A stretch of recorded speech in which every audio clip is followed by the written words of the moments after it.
حضرت علی بن ابی طالب اور زناکار عورت کا تاریخی واقعہ، عدل، انصاف اور اسلامی تعلیمات۔ آج کی ویڈیو میں ہم ایک تاریخی اور سبق آموز واقعہ بیان کریں گے جو حضرت علی بن ابی طالب کے دور خلافت سے منسلک ہے۔ یہ واقعہ زنا کے جرم میں پکڑی گئی ایک عورت کا ہے، جس کے بارے میں حضرت علی کا فیصلہ اسلامی اصولوں پر مبنی تھا۔ اس واقعے میں ہمیں اسلامی شریعت، عدل و انصاف اور رحم دلی کی اعلیٰ مثالیں ملتی ہیں۔ تو آئیے سنتے ہیں اس ایمان افروز قصے کو جو ہمیں اپنی زندگیوں میں عدل و انصاف اور اسلامی اخلاقیات کو اپنانے کا درس دیتا ہے۔ حضرت علی بن ابی طالب نبی اکرم محمد کے چچا زاد بھائی، داماد اور خلافت راشدہ کے چوتھے خلیفہ تھے۔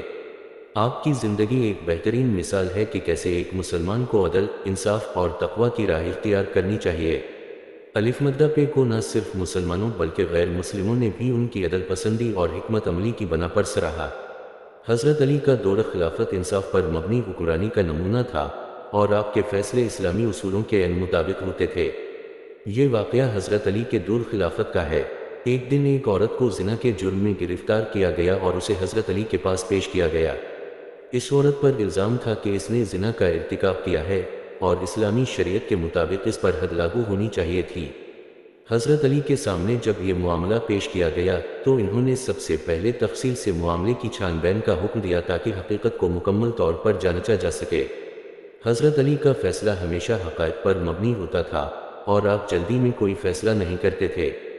حضرت علی نے اس عورت سے براہ راست بات چیت کی۔ عورت کو عدالت میں لایا گیا اور حضرت علی نے اسے کہا، تم نے زنا کا ارتکاب کیا ہے؟ عورت نے جواب دیا، ہاں، میں نے زنا کیا ہے اور میں اپنے گناہ کا اعتراف کرتی ہوں۔ حضرت علی نے اس عورت کی حالت کا جائزہ لیا۔ انہوں نے عورت کی آنکھوں میں دیکھتے ہوئے کہا، کیا تم جانتی ہو کہ یہ ایک بڑا گناہ ہے؟ عورت نے کہا، ہاں، میں جانتی ہوں، لیکن میں اپنی خواہشات پر قابو نہ رکھ سکی اور شیطان کے بہکاوے میں آ گئی۔ یہاں حضرت علی کا انداز نہایت حکیمانہ تھا۔ آپ نے جلدی فیصلہ دینے کے بجائے عورت کے حالات کو سمجھنے کی کوشش کی۔ اسلامی شریعت میں زنا کی سزا سخت ضرور ہے، لیکن اس کے ساتھ ساتھ توبہ اور اصلاح کا دروازہ بھی کھلا رکھا گیا ہے۔ حضرت علی کا عدل و انصاف۔ حضرت علی نے اس معاملے میں مکمل احتیاط برتی۔ انہوں نے کہا، اسلام میں جرم کی سزا اس وقت لاگو ہوتی ہے جب تمام شرائط پوری ہوں۔